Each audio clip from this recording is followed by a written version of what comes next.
Money laundering case में वज़ीर-ए-आज़म शहबाज शरीफ के बेटे सलमान शहबाज समेत दीगर को बड़ा रिलीफ मिल गया। स्पेशल कोर्ट सेंटर लाहौर ने तमाम इल्ज़ामात से बरी करार दे दिया। FIA ने 27 सवालात के जवाबात अदालत में जमा करवाए। अदालत का तफ्तीशी ऑफिसर के गैर तसल्ली बख्श मौक़िफ़ पर इज़हार बरहमी रिमार्क्स में कहा, FIA अफसरान को जेल में होना चाहिए।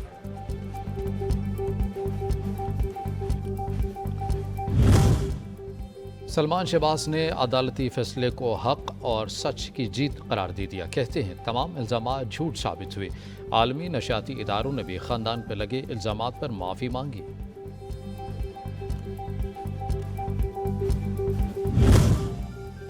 मुल्क में ज़री इनकलाब लाने का मिशन कन्वेंशन सेंटर इस्लामाबाद में ग्रीन पाकिस्तान प्रोग्राम और फूड सिक्योरिटी सेमिनार जारी। मुल्क भर से ज़री माहिरीन की शिरकत।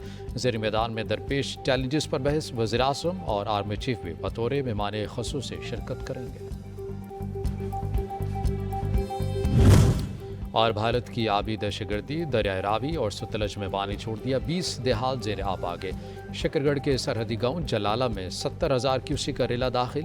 फेडरल फ्लड कमीशन ने आइंदा हफ्ते दरियाओं में सैलाब की वार्निंग जारी कर दी। दरियाए रावी में जलाला के मकाम से सैलाबी रेला 48 घंटों में शाहदरा लाहौर पहुंचेगा।